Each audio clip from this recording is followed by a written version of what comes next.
Hi everyone, in this video I'll be going through the characters from the Trouble Brewing script. If you haven't yet watched the first video I made with the overview of the rules and the Discord and the Grimoire website, pause this now, head over to that one. It's probably best that you have a good understanding of the sort of the basic rules and how everything works before watching this. Also, I will be referencing a couple of the basic rules in this video, so yeah, if you haven't seen that one yet, head over to that one instead and then come back to this one. If you've already watched that one, great, carry on watching. So I have a PDF here of all the characters. However, on the Grimoire, I've got a game set up here, an 8-player game set up. If you press the letter R, it actually brings up the Grimoire here, so you don't need to have a printout of it. You can do, I do personally, but you can just press R and the exact same thing will come up there. But I'm just going to use the PDF for this video so I can switch back and forth. We have 22 characters in the Trouble Brewing script. The blue ones are good and the red ones are evil. Now, with the good characters, some of them are townsfolk, which is these characters here, and some of them are outsiders, which is these characters here. The difference between them is that the townsfolk have handy, useful powers, abilities, and the outsiders have abilities that hinder the good team. Okay, so that's the difference, but they're both, the outsiders are still very much part of the good team. Then we've got the red evil characters. So first of all, we have minions, of which there are 4, and then we have the demon, who is the main evil player in the game. The minions' abilities will help the demon, and then the demon themselves is the main player who will be killing one person each night. The demon in this script is called the imp. So from now on, if I say the imp and if I say the demon, they mean the exact same thing. There are other scripts that have more than one demon here, but for the purpose of the Trouble Brewing game, which is the game we'll be playing, if I say imp and if I say demon, they mean the same thing. I'll probably use demon more than imp. Right, so I'm going to go through the characters in order. So if you did need to skip to a particular character at any time, it should hopefully be easy to do this. I say I'm going to go through in order. I'm actually going to start with the demon, just because that's the main player and it's the sort of the main focus of the game, and then I'll go through the rest of the characters in order. So I'll start with the demon then. So it says, each night choose a player, they die. I'll just stop there. With the asterisk, that just means not the first night. Okay, so there's a few more the same up here, and it just means not the first night, but every other night. Okay, so I'll just go to the Grimoire here. So we can see that Zoe is our demon, and basically in the night phase, I will wake her up, and she will choose any one of these players to kill in the night. The likelihood is she'll pick one of the good players. And then I will wake you up on the next day and tell you which one of them has died. But she could also pick one of the evil players. It's unlikely she would kill a minion. That is rare, if not almost never happens. But it can do. She could also kill herself. Now, I'll just go back to here. So it says, if you kill yourself this way, a minion becomes the imp. So in this case, if Zoe kills herself in the night, then I will wake up Terry and say, Terry, you're now the imp rather than the poisoner, and Terry would actually lose their poisoner ability. Okay. Remember, for the good team to win, they have to execute the demon in the day. But if the demon kills themselves in the night, that's not the same thing, so it doesn't count as a good team win. And sometimes the demon will want to kill themselves in the night. You know, if there's a lot of suspicion on them and they feel they might get executed the next day, they might just take the hit, kill themselves, and pass the imp token to one of their minions. The demon can also choose to kill a player who's already dead.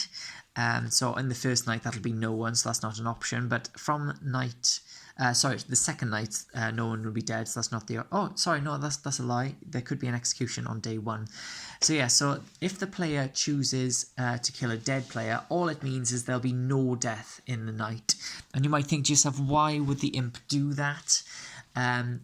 They might do that if themselves or one of their minions is bluffing as a role that causes no death. So, for example, the monk or the soldier, which I haven't got to yet, but if they're bluffing as one of those, they could kill an already dead player, and then in the next day they could say, oh, well, there was no death because I'm the soldier, or there was no death because I'm the monk and I protected this other person. Okay, but most of the time the demon will kill a good player because that's what they're trying to do.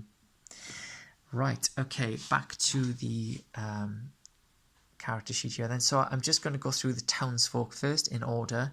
Now, the first 4 roles, the washerwoman, librarian, investigator and chef, they're known as first night roles, and the reason for that is they get information on the first night and then they get nothing else for the rest of the game. Okay, so I'll just go through them all now. So the washerwoman, you start knowing that one of 2 players is a particular townsfolk. Okay, so that's one of these. So going back to the grimoire, let's just say there's no washerwoman here, but let's just say Emily was the washerwoman. So Emily might be told that either Adam or Jennifer is the slayer, okay, which is true because Adam is the slayer. And what Emily might want to do then is speak to both of them and say, I'm the washerwoman, I've been told some information, can you tell me your character? And then hopefully Adam will say, yes, I'm the slayer, and then Emily can say, that's great, I believe you because I've been told that there's a 50% chance that you could be the slayer, and hopefully that will make Adam believe that you're the washerwoman as well. So that kind of, you almost sort of confirming yourselves to each other and hopefully starting a little bit of trust there. One thing I should say before carrying on is in the script there's a drunk and a poisoner. I won't go through their abilities yet, but essentially those 2 characters can make information be incorrect. Or make an ability not work, but I'll come back to that when I get to those characters. But essentially why I'm referring to that now is that the washerwoman information and Adam claiming the slayer, it's likely to be correct, but there is that small chance that that it could be incorrect, and that goes for any information that any characters gain at any time throughout the game. Okay, but I'll come back to that when I get to the drunk and the poisoner. Right, going back then, so the librarian is very similar. It says you start knowing that one of 2 players is a particular outsider, okay? So it's the exact same thing. Let's just say Emily was the librarian. We do have an outsider, which is the recluse. So Emily might be told that either Ben or Charlie is the recluse, which is true, Ben is the recluse. It also says or that 0 are in play. So sometimes there might not be any outsiders in play, in which case if there is a librarian they would just be told that there's no outsiders in play. Just going to draw your attention to the numbers in the middle. So as you can see, we've got an 8-player game. There's 8 players, 8 of them alive, 8 of them have... There's no dead votes been spent, ghost votes I should say, but it shows here, look, so it's got, so this game, this 8-player game has 5 townsfolk, 1 outsider, 1 minion and 1 demon, which you can see there. So we do have 1 outsider, which is the recluse. So if Emily was the librarian, she'd be told that Ben was the Ben or Charlie is the recluse. But if that was a 0, she would be woken up and told there was no outsiders in play, which isn't a great deal of use actually, because that would be a 0. So if there are 0 outsiders, there's likely to not be a librarian in the game, but it's not impossible. Okay, the next one then, the investigator, again very similar. You start knowing that one of 2 players is a particular minion. Okay, so for example, I'll use Emily again. If she was the investigator, she might be told that either Terry or Jennifer is the poisoner, which is true because Terry is the poisoner. Now, in that case, Emily's got a decision to make. She could speak to them both and try and suss out which one's being cagey, which one doesn't want to say too much about their role, or Emily could just ignore both of them and speak to maybe some other people. Hopefully not the demon, but obviously Emily doesn't know there's always the demon, so she could chat to her unwittingly. But she could speak to some of the other people, and she could say, hey, I've been told that Terry or Jennifer is the poisoner, so maybe just watch out what you say to them and watch what they say to you. Next one is the chef. You start knowing how many pairs of evil players there are. So what that means is, I'm going to use Emily again. If Emily was the chef, because there's a pair of evil players sitting next to each other, she will learn the number 1, okay? Which means, like I said, there's a pair of evil players sitting next to each other. If Terry the poisoner wasn't sitting there, if he was sitting there, and the 2 evil players were here, then Emily would learn a 0 because there's no evil players sitting next to each other. But as it stands, Emily knows... Emily's told a 1, and what that means is if the town somehow find out that Terry is evil, then from Emily's chef information, that means that one of these 2 must be evil as well. Okay, so that's where the chef info becomes useful. Right, so that's the first 4 roles, which are the first night roles, and I'll just go through the rest. So the rest will either have information that they gain more than once, or they will have an ability that they can either use once per game or perhaps every night that they are alive. I should just clarify that if you're dead, your ability doesn't work and you don't gain any information. You can also not nominate anyone or be nominated, and you only get 1 dead vote for the rest of the game. Ghost vote, I should say. I keep calling it a dead vote. It's a ghost vote. So yes, if you are dead, your ability or your information just stops. Your ability doesn't work, and I stop giving you information. Okay, I'll just resurrect Jennifer then. Okay, so the next one then, the empath. Each night you learn how many of your 2 alive neighbours are evil. And I'll stress the words alive and I'll stress the word evil. So the word alive. So let's go to the grimoire. So we have an empath, that's Jennifer. So she will be woken up and she will learn how many of her alive neighbours are good. In this case, are evil. I beg your pardon. So in this case, both her neighbours are good, so she will learn a 0. Okay, so the empath will only ever be told a 0, a 1, or a 2, because that's how many of her evil. That's how many of her neighbours could be evil. Okay, so hopefully that would sort of encourage Jennifer to trust her neighbours and maybe even divulge her role to them, ask them for their roles in return, that kind of thing. If one of her neighbours dies, so let's just say Kate dies, and Jennifer the empath is still alive. When I visit Jennifer in the night, I will give her a reading on these 2 players. Okay, so it's only her 2 alive neighbours. So if Kate was dead, we'd skip over Kate, and she would get a reading on Emily and Terry, and in this case she would get a reading of 1 because Terry is evil. And like I said, all information comes with that caveat of the person could be drunk or poisoned, in which case the information could be wrong. But again, I'll get to that when I get to the people. So get to the drunk and the poisoner. Next one is the fortune teller. Each night, choose 2 players. You learn if either is a demon. Okay, there is more, but I'll just stop there for a second. I'll just highlight... Each night you choose 2 players and you learn if either is the demon, okay? So it's similar to the empath, but it has 2 differences. Number 1, so Kate's the fortune teller. Now, Kate can choose any 2 players, okay? So it doesn't have to be her neighbours, she can choose any 2. So for example, she could choose Adam and she could choose Charlie, okay? Then I would give her a yes or a no, okay? Because she only learns whether one of these 2 players is the demon. Okay, so that will either be a yes or no. In this case, neither of these two players are the demon, so she would get a no. Okay, if she chose Terry and Charlie, she would also get a no, because remember the ability allows that fortune teller to know whether either player is the demon. Okay, so Terry's evil, but he's not the demon, so she'll still get a no. So if you get a no as the fortune teller, any one of those two players could still be evil. They just won't be the demon. Okay, Kay could choose herself, so she could choose herself and Ben, and she would get a no. If she happened to choose herself and Zoe, she would get a yes.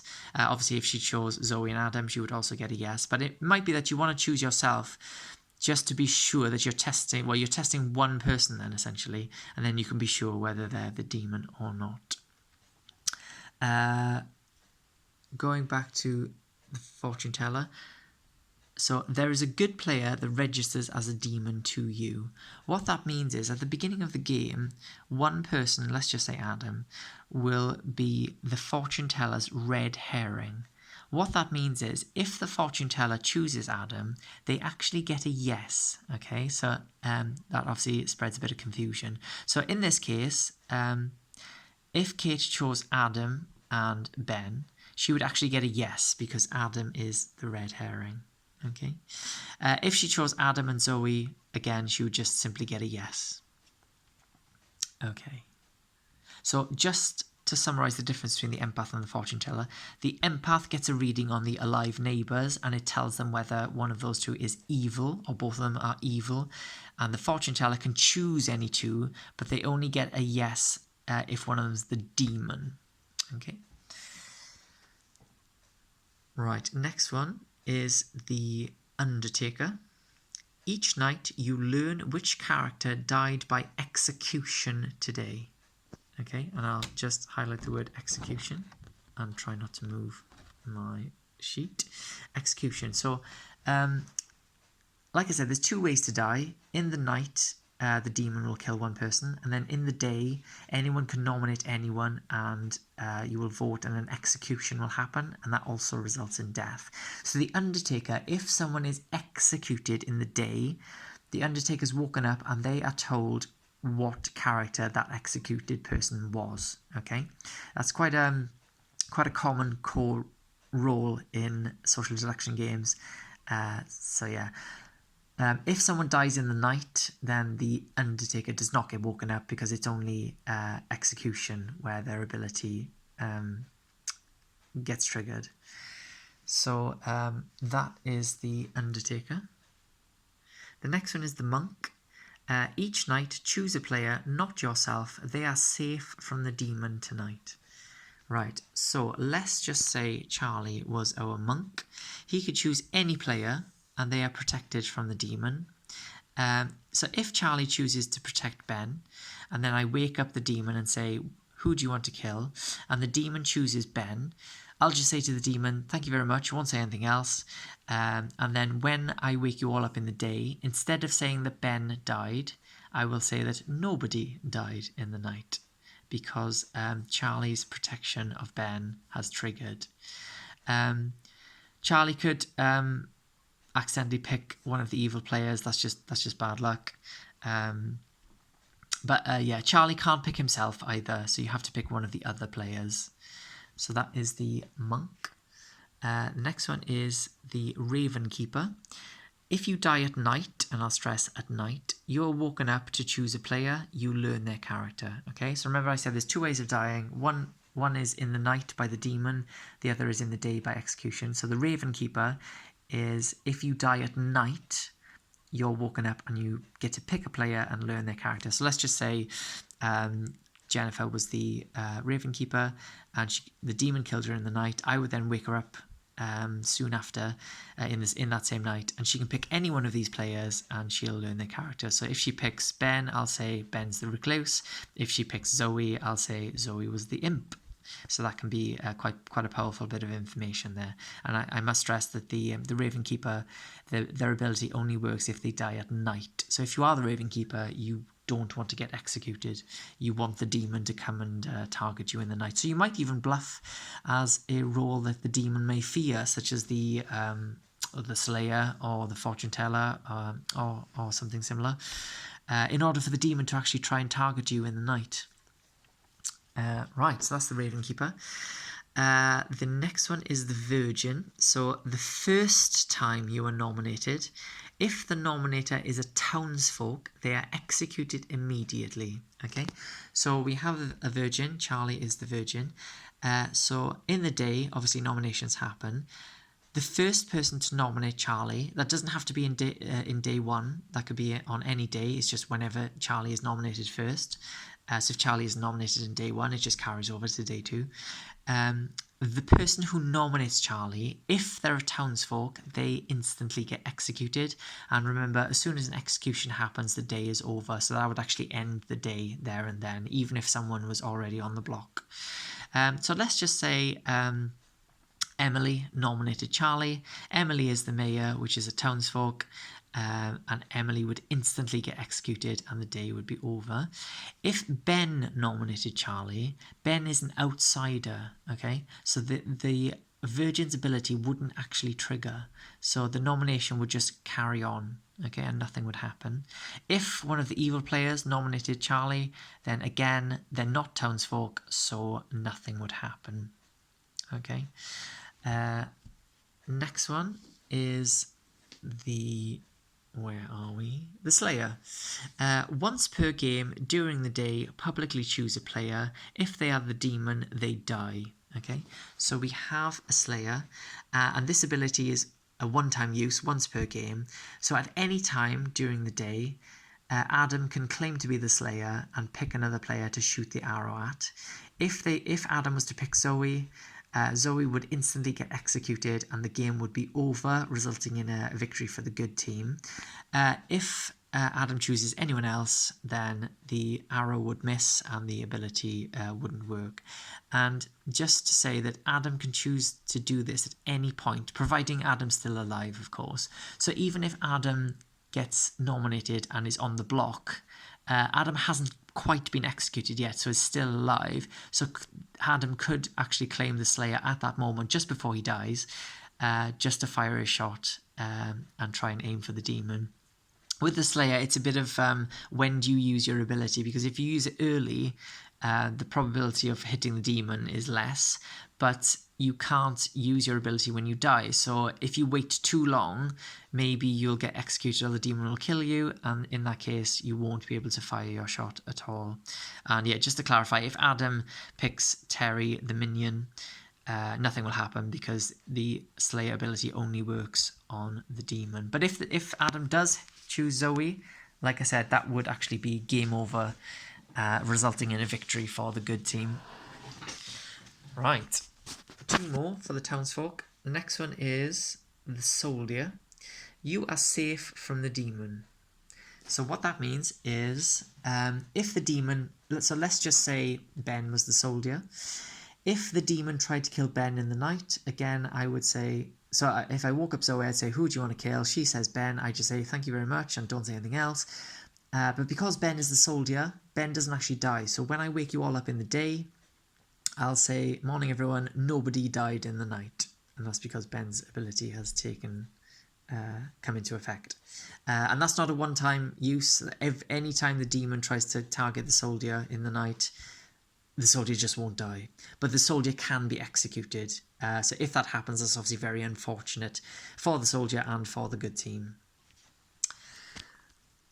Lastly, the mayor. If only 3 players live and no execution occurs, your team wins. Okay, there is more, but I'll just stop it there. So, let's just look at that again. So, if only 3 players live and no execution occurs, your team wins. So, at the moment, everyone's alive. We have a mayor here, and that's Emily. But let's just say it was the final day with only 3 players left. And let's just say those 3 players were left. You've got the imp, the poisoner, and the mayor. Obviously, like I said, the good team's objective is to execute the demon. So if Emily wasn't the mayor, the only way the good team would win is for Emily to nominate the demon and for everyone to vote and have enough votes and get Zoe executed. and then win the game. However, they do have one other chance of winning, one sort of a different chance of winning.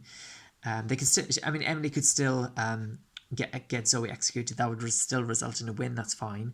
But with Emily's ability, if nobody gets executed, I'm actually gonna take that poisoner off and put the fortune teller on. Just because I haven't explained the poisoner yet. So let's just say it's the mayor, the fortune teller, and the imp. If no execution occurs, then the good team will win because of Emily's mayor ability. Okay. If people get nominated but no one's on the block, that's fine because there's no execution.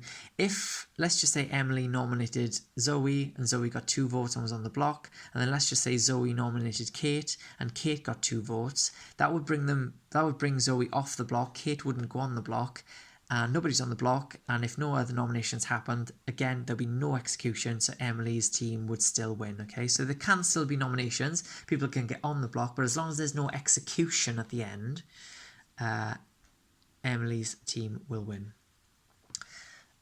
Right, let me just resurrect these people. The reason I took the poisoner off will become apparent when I actually speak about the poisoner, because basically the poisoner causes abilities to not work, as does the drunk.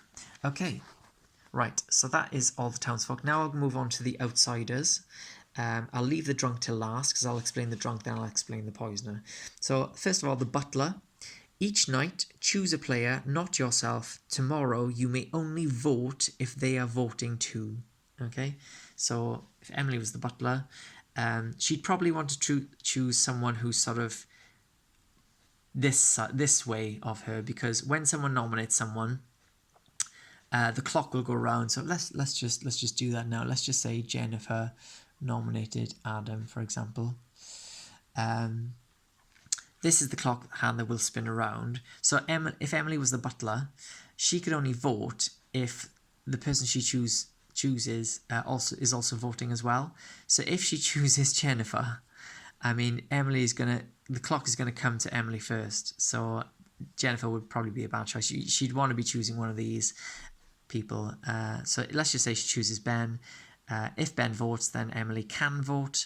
If Ben doesn't vote, then Emily cannot vote. So that's a slight hindrance for the good team. I'll just start off. So let's just say Ben didn't vote. That means Emily can't stick her hand up.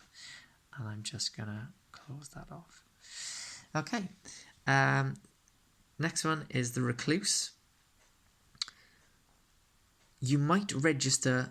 Oh, I just realised the mayor. I forgot to go back to the mayor. If you die at night, so back to the mayor, if you die at night, another player might die instead.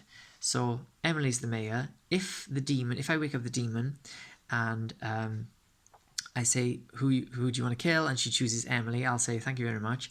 And then I can, if I want to, I don't have to, but I can, as the storyteller, choose to bounce that kill to any of the other players, including an evil player. Probably wouldn't do it evil early game, but I could, for example, bounce the kill to Ben the recluse, and then Ben would die in the night, and then the demon would know then that Emily is the mayor, because that's the only way a kill can bounce. But Emily obviously wouldn't know that the demon has tried to target her. Right, back to the recluse. You might register as evil and as a minion or demon, even if dead. The even if dead bit you can ignore, because in the Trouble Brewing script it doesn't really apply. But anyway, so the recluse might register as evil and as a minion or a demon. So what that means is, let's just say we've got Kate the fortune teller.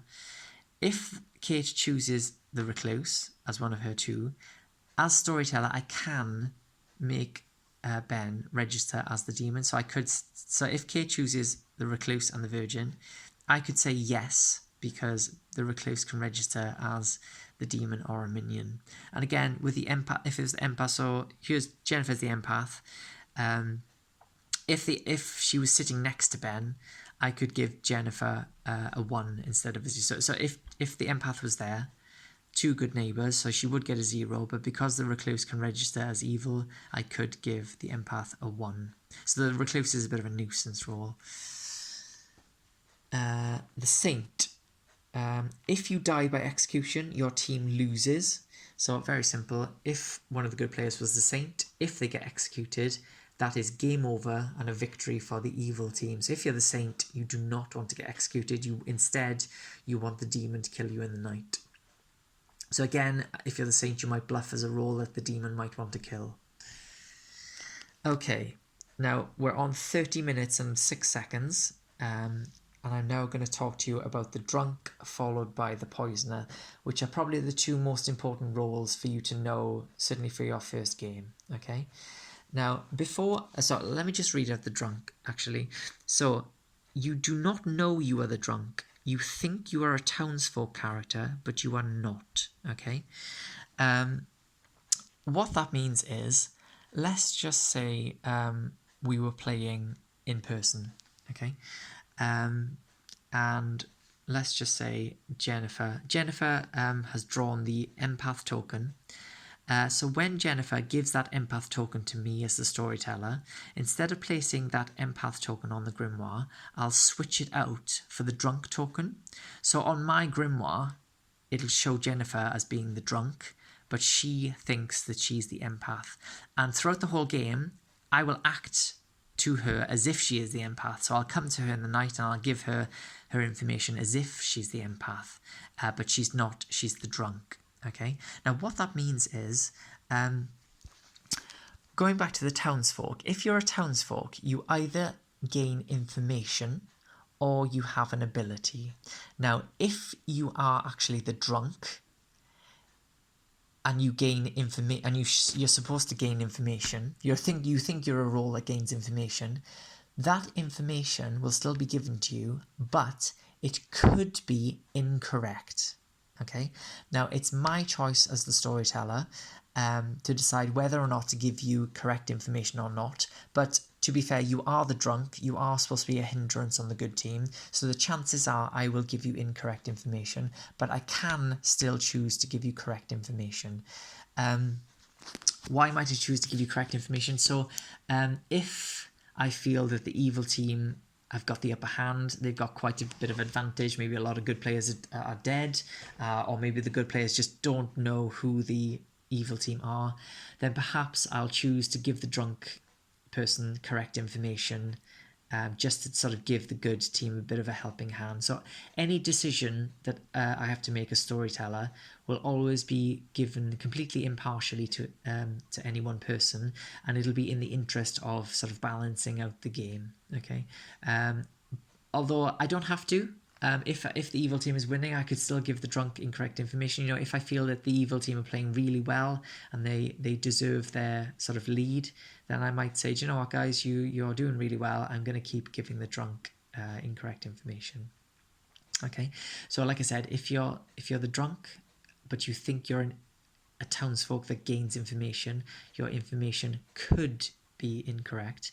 If you're a townsfolk that has an ability, then your ability definitely will not work. Okay, I don't have a choice over that. It's guaranteed your ability will not work. So for example, if you're the Slayer, but you're actually the drunk, when you activate your Slayer ability, if you choose the demon and shoot the demon, usually if you weren't drunk, that would result in the demon being executed and a win for the good team. But because you're drunk, the ability does not work. I'll still act out the Slayer ability, so I'll still say Adam claims Slayer, picks Zoe, shoots Zoe, but I will say that the arrow misses and nothing happens because you're drunk, so your ability doesn't work. Okay. Again, if the mayor was drunk, for example, their ability wouldn't work. So if it was the final 3 and there was no execution, the mayor ability wouldn't work. So actually, the evil team would win instead. Okay. So that's the drunk. If that doesn't make sense, please message me and ask me to explain it in a different way. Or if you have any questions about it, please do let me know, because it is quite important that you know that the drunk role exists. Even if you aren't the drunk, you know, anytime an ability happens, or any information is given, there's always that caveat of this information could be incorrect because you could be the drunk, or that caveat of that ability might not actually have worked if you're the drunk. Okay. Now I'm gonna go straight to the poisoner, and the poisoner. So the poisoner is a minion. So it says each night choose a player. They are poisoned tonight and tomorrow day. So Terry's the poisoner. In the night, let's just say they choose Adam. Adam will be poisoned for essentially 1 round, okay? So the rest of that night plus the upcoming day. And the reason why it's night and day is that some people have information in the night, some people have abilities in the day. It just covers the whole 24-hour period. And what being poisoned means is that it's exactly the same as being drunk, except for it only lasts for that 24-hour period, okay? So it lasts for that night and then that day. And then after that day is over, the poison wears off and you go back to normal. You go back to being sober, effectively. Okay. And the poisoner, they get to pick everyone. They get to pick, one person every night. So they can pick different people. They could pick Adam the Slayer on night 1. They could pick Charlie the Virgin on night 2. Or they could pick the same player over and over. They could pick Jennifer the Empath on nights 1, 2, 3, 4 if they really wanted to. And Jennifer would keep getting, potentially keep getting incorrect information. Yeah, that's it for the poisoner. So like I said, drunk means information can be incorrect, or abilities definitely won't work, and that's for the whole game. The poisoner means information could be incorrect or abilities might not work, but just for that 1 round that you've been poisoned. Cool, that's the poisoner. So we just got 3 more characters to go, and that's the other 3 minions. So the spy then. Each night you see the grimoire. You might register as good and as a townsfolk or outsider, even if dead. I'll just forget that last bit for a second. So the main bit is each night you see the grimoire. Now, that's actually quite a cool role. You, as the spy, you actually get to see everything every night. So usually, when you get your role, so let's just say Jennifer gets her role, all the other roles would be blank, okay? When the spy gets her role, so let's just say Terry's the spy, Terry can only see the spy and everything else will be blank, but every single night I'll wake Terry up and I will effectively share my screen with Terry and verbally tell him what's going on as well, just in case he wants to make notes. But he gets to see everything, so he gets to see everyone's characters. And then if you're the spy, you'd want to relay that information to the rest of your evil team as soon as you can, especially the demon who's choosing who to kill. Okay. The spy does get to see the grimoire every night, so the spy will see, who's been poisoned or who the monk has protected, for example. Obviously, the spy will get to see who the drunk player is as well, and they might want to tell their demon, this player's drunk. You might want to just keep them alive just so that they get incorrect information or their ability won't work. Also with the spy, like I said, you might register as good and as a townsfolk or outsider. Essentially, just to keep it simple, the spy may register as a good player. So if the fortune teller, the fortune teller would get a no anyway with the minion. But let's just say the empath. Let's just say Terry was the spy and was sitting next to the empath. I could make the spy read as a good player to the empath. Okay, I don't have to. So similar to being drunk, and similar to being the recluse. The recluse can register as evil, but doesn't necessarily always. It's up to the storyteller. Same as the spy. If the spy is sitting next to the empath, I can tell the empath that the spy is evil, or I can tell the empath that the spy is good by giving them a 0 instead of a 1. So if the spy was there, the empath would normally get a 1 because there's one evil player. But because it's the spy, and the spy's ability is that it may register as good, I could give Jennifer a 0, which tells Jennifer that their 2 neighbours are both good when actually the spy will be evil. So that's the spy. The next one is the Scarlet Woman. Now, if there are 5 or more players alive and the demon dies, you become the demon. Okay? So what that means is, let's just say it's the day. If the demon gets executed, let's just say it's even day 1, everyone's alive. Let's just say the demon gets executed. Usually that would be game over.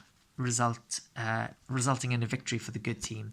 However, let's just say Terry was the Scarlet Woman. The Scarlet Woman is kind of like a safety net for the evil team. It's kind of like a second chance, okay? So if Zoe gets executed, usually I'd say game over, good team wins. But if there's a Scarlet Woman in play, I would just say the game continues. I would send everyone to sleep. Then I would go to the Scarlet Woman and I would say, you are now the imp. You are now the demon. So you lose your Scarlet Woman ability is being activated. And you become the imp. So you get to kill. You get to take the baton from the imp and kill one person per night. If the what I should say is if there's less than 5 players alive. So let's just say Terry was the. I'll actually change Terry to the Scarlet Woman. Let's just say Terry was the Scarlet Woman and Adam's dead, Charlie's dead, Emily's dead. So there's 5 players left alive. So the rule is if there's 5 players alive at the beginning of the round, then the Scarlet Woman. 5 or more, then the Scarlet Woman's ability does activate. So when Zoe dies, I know it goes down to 4 players, but because at the beginning there was 5, the Scarlet Woman's ability does activate. So if Zoe gets executed in this situation where there's 5, then the Scarlet Woman would still become the imp. If, let's just say, Kate was dead, there's only 4 players alive at the beginning of the round. And then if Zoe gets executed, that's it. That's game over. The Scarlet Woman does not come into play. Okay, so the Scarlet Woman is kind of like a safety net for sort of the first, say, 2/3 of the game. And then if you get the demon near the end, when there's 4 or less players alive, then the good team will win. Going back to the imp's ability, the imp can choose to kill themselves in the night.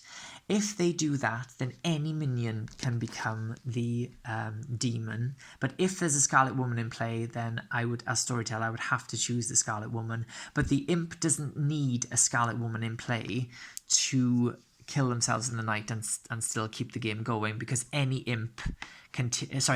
minion can take over as the imp if the imp kills himself in the night. Okay, the Scarlet Woman is more of a safety net for the imp getting executed in the day when there's still 5 or more players left alive. So that's the Scarlet Woman. The last character then is the Baron, and it says there are extra outsiders in play, +2 outsiders. So let's just say Terry was the Baron. This would still say a 1. This is the number of outsiders in the game, but actually there'd be +2 outsiders, so this number would be 3.